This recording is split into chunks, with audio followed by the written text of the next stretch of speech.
श्री राधे। मैं गीता रानी, मेरे YouTube channel धार्मिक सोच में आपका स्वागत है। आइए आज हम वैशाख मास महात्म्य के दूसरे दिन की कथा वैशाख स्नान में 5 प्रेतों के उद्धार के बारे में जानते हैं। अम्बरीश ने कहा, मुने, जिसके चिंतन मात्र से पाप राशि का लय हो जाता है, उस पाप प्राशमन नामक स्तोत्र को मैं भी सुनना चाहता हूँ। आज मैं धन्य हूँ, अनुग्रहित हूँ। आपने मुझे उस शुभ विधि का श्रवण करवाया जिसके सुनने मात्र से पापों का क्षय हो जाता है। वैशाख मास में जो भगवान केशव के कल्याणमय नामों का कीर्तन किया जाता है, उसी को मैं संसार में सबसे बड़ा पुण्य, पवित्र, मनोरम तथा एकमात्र सुकृत से ही सुलभ होने वाला शुभ कर्म मानता हूँ। अहो, जो लोग माधव मास में भगवान मधुसूदन के नामों का स्मरण करते हैं, वे धन्य हैं। अतः यदि आप उचित समझे तो मुझे पुण्य माधव मास की पवित्र कथाएं सुनाएं। सुत जी कहते हैं, राजाओं में श्रेष्ठ हरि भक्त अम्बरीश का वचन सुनकर नारद मुनि को बड़ी प्रसन्नता हुई। यद्यपि वे वैशाख स्नान के लिए जाने को उत्कंठित थे, तथापि सत्संग में आनंद आने के कारण रुक गए और राजा से बोले। नारद जी ने कहा, महिपाल, मुझे ऐसा जान पड़ता है कि यदि 2 व्यक्तियों में परस्पर भगवत कथा संबंधी सरस वार्तालाप छिड़ जाए तो वह अत्यंत विशुद्ध, अंतकरण को शुद्ध करने वाला होता है। आज तुम्हारे साथ जो माधव मास के महात्म्य की चर्चा चल रही है, यह वैशाख स्नान की अपेक्षा अधिक पुण्य प्रदान करने वाली है, क्योंकि माधव मास के देवता भगवान श्री विष्णु है। अतः उनका कीर्तन भगवान का ही कीर्तन है। आज जिसका जीवन धर्म के लिए, धर्म भगवान की प्रसन्नता के लिए तथा जो रातों दिन पुण्योपार्जन में ही लगा रहता है, उसी को इस पृथ्वी पर मैं वैष्णव मानता हूँ। राजन, अब मैं वैशाख स्नान से होने वाले पुण्य फल का संक्षेप में वर्णन करता हूँ। विस्तार के साथ सारा वर्णन तो मेरे पिता ब्रह्मा जी भी नहीं कर सकते। वैशाख में डुबकी लगाने मात्र से समस्त पाप छूट जाते हैं। पूर्व काल की बात है। कोई मुनीश्वर तीर्थ यात्रा के प्रसंग से सर्वत्र घूम रहे थे। उनका नाम था मुनि शर्मा। वे बड़े धर्मात्मा, सत्यवादी, पवित्र तथा शम, दम एवं शांति धर्म से युक्त थे। वे प्रतिदिन पितरों का तर्पण और श्राद्ध करते थे। उन्हें वेदों और स्मृतियों के विधानों का सम्यक ज्ञान था। वे मधुर वाणी बोलते और भगवान का पूजन करते रहते थे।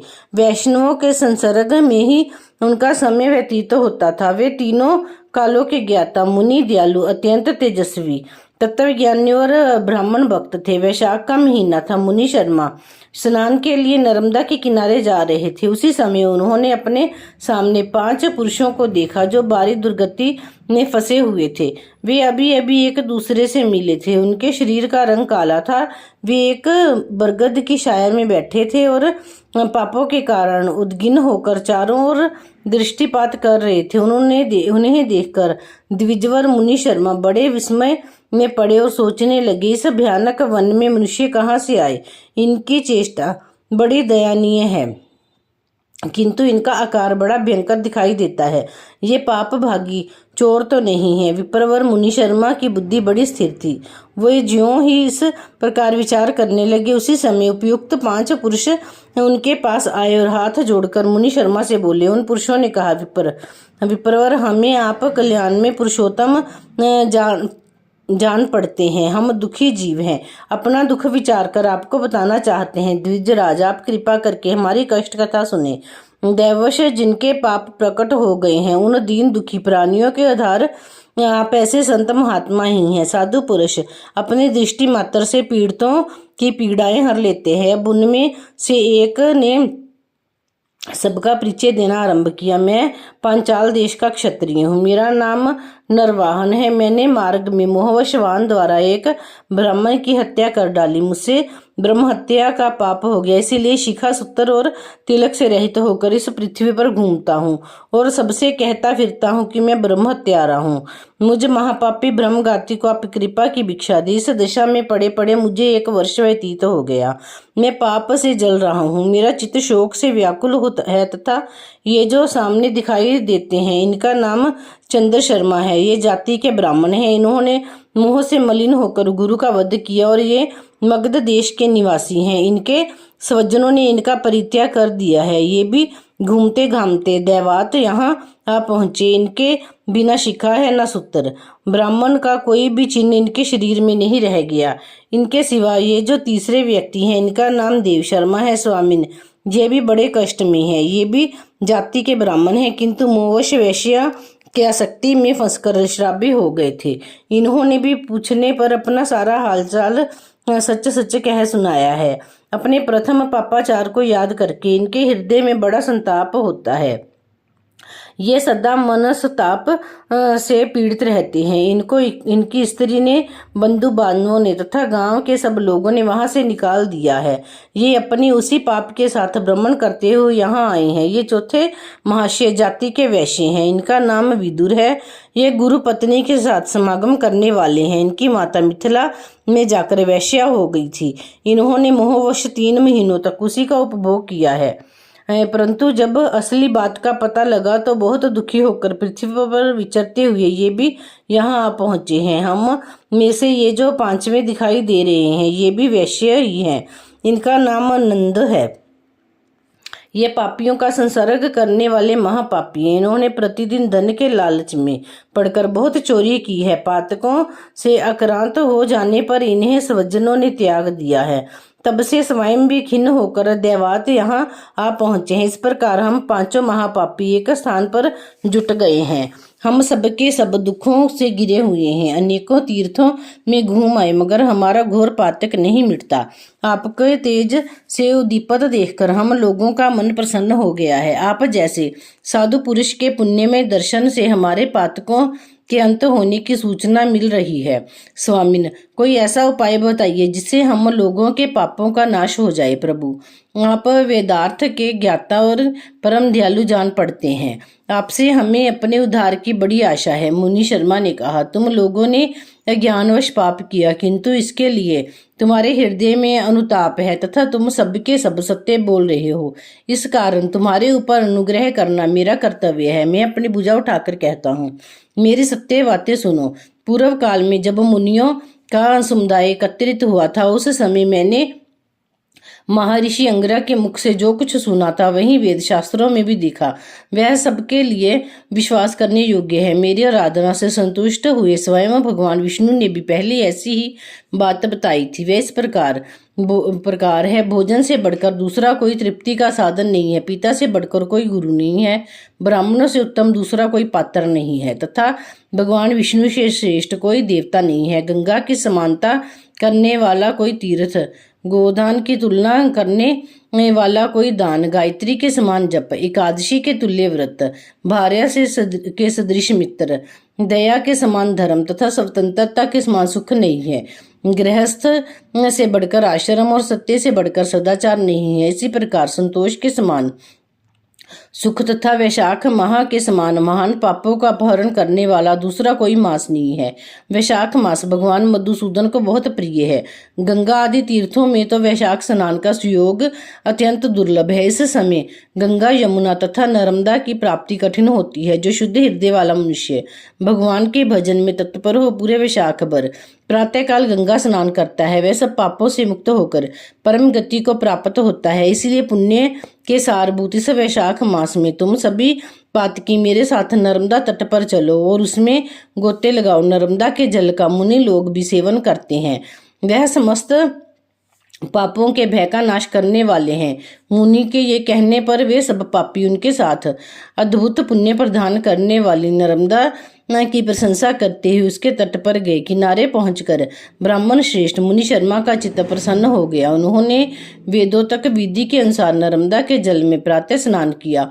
उपयुक्त 5 पापियों ने भी ब्राह्मण के कहने से ज्यों ही नर्मदा में डुबकी लगाई त्यों ही उनके शरीर का रंग बदल गया। वे तत्काल स्वर्ण के समान कांतिमान हो गए। फिर मुनि शर्मा ने सब लोगों के सामने उन्हें पाप प्रशमन नामक स्तोत्र सुनाया। भूपाल, अब तुम पाप प्रशमन नामक स्तोत्र सुनो। इसका भक्ति पूर्वक श्रवण करके भी मनुष्य पाप राशि से मुक्त हो जाता है। इसको चिंतन मात्र से बहुतेरे पापी शुद्ध हो चुके हैं। इसके सिवा और भी बहुत से मनुष्य इस स्तोत्र का सहारा लेकर अज्ञान जनित पाप से मुक्त हो गए हैं। जब मनुष्यों का चित्त पराई स्त्री, पराय धन तथा जीव हिंसा आदि की ओर हो जाए तो इस प्रायश्चित रूपा स्तुति की शरण लेनी चाहिए। इस यह स्तुति इस प्रकार है। विष्णवे विष्णवे नित्य विष्णवे विष्णवे नमः। नमामि विष्णुचित संतमहंकार गतम हरिमश्चित स्थमि शम व्यक्तम मन निरंतम परम पराजितम। विष्णुमंडीय मशेषनामान आदि निधि धनम हरिम। अर्थ, संपूर्ण विश्व में व्यापक भगवान श्री विष्णु को सर्वदा नमस्कार है। विष्णु को बारंबार प्रणाम है। मैं अपने चित्त में विराजमान विष्णु को नमस्कार करता हूँ। अपने अहंकार में व्यापक श्री हरि को मस्तक झुकाता हूँ। श्री विष्णु के चित्त में विराजमान ईश्वर मन और इंद्रियों के शासक, अव्यक्त, अनंत, अपराजित, सबके द्वारा स्तवन करने योग्य तथा आदि अंत से रहित ऐसे श्री हरि को मैं नित्य प्रणाम करता हूँ। विष्णु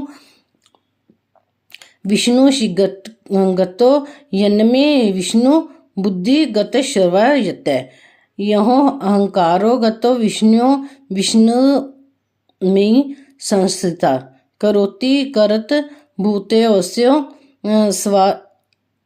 स्थावरस्य चरस्य च तत्पापम नाशयामीति तस्मिन् विष्णु विचिन्त्यते।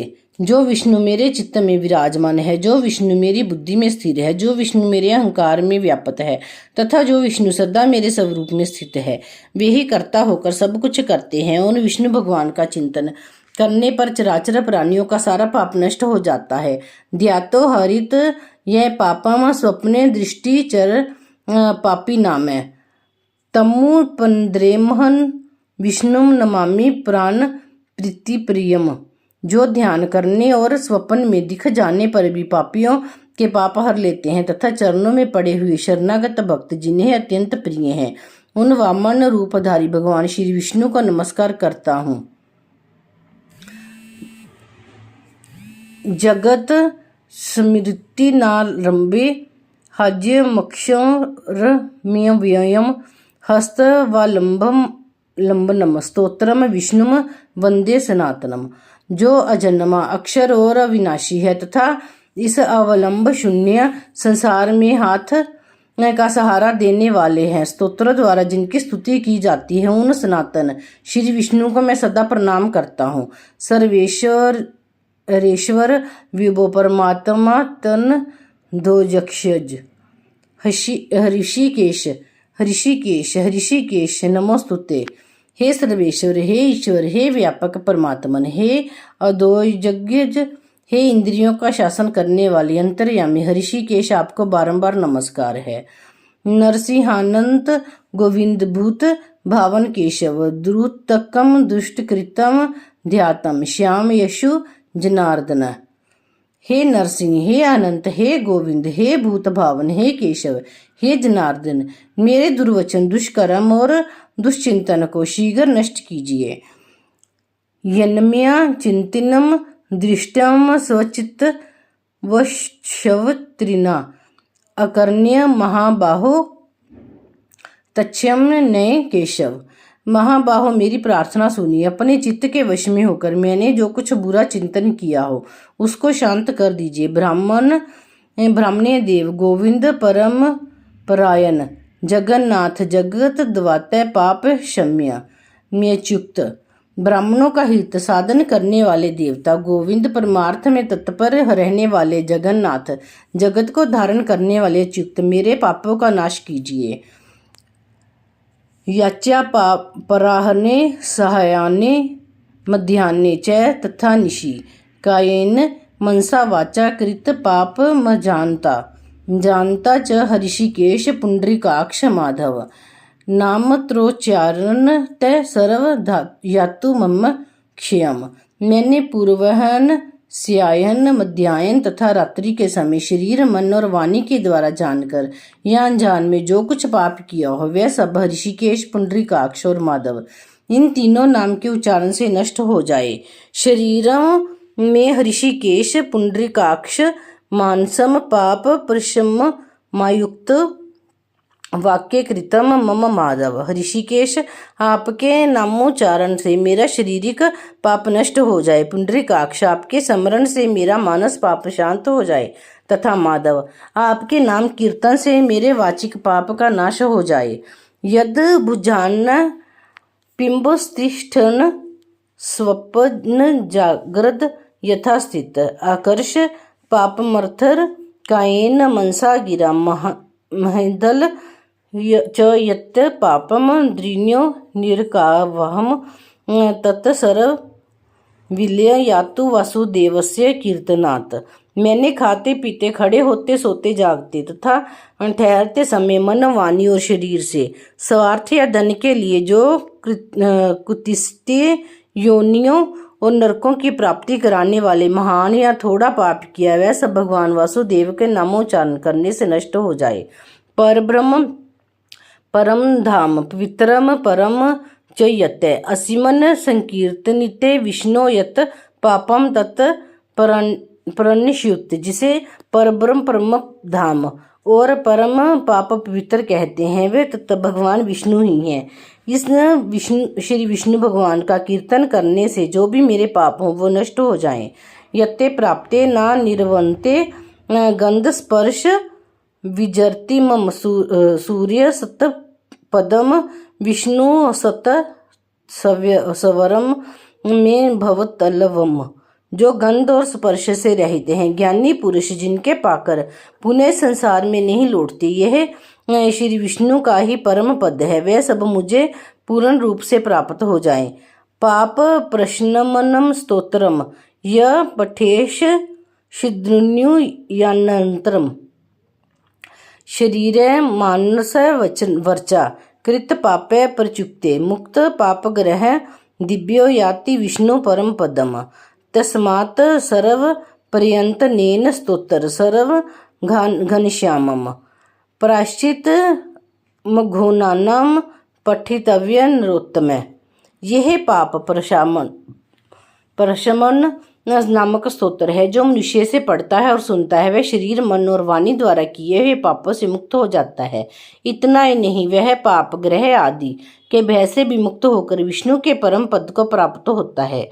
यह स्तोत्र सब पापों का नाश करने वाला तथा पाप राशि का प्रायश्चित है। इसीलिए श्रेष्ठ मनुष्य को पूर्ण प्रयत्न कर इस स्तोत्र का पाठ करना चाहिए। राजन, इस स्तोत्र के श्रवण मात्र से पूर्व जन्म तथा इस जन्म के किए हुए पाप भी तत्काल नष्ट हो जाते हैं। ये स्तोत्र पाप रूपी वृक्ष के लिए कुठार और पाप में ईंधन के लिए दावानल है। पाप राशि रूपी अंधकार समूह का नाश करने के लिए ये स्तोत्र सूर्य के समान है। मैंने संपूर्ण जगत पर अनुग्रह करने के लिए इसे तुम्हारे सामने प्रकाशित किया है। इसके पुण्य में महात्म्य का वर्णन करने में स्वयं श्री हरि भी समर्थ नहीं है।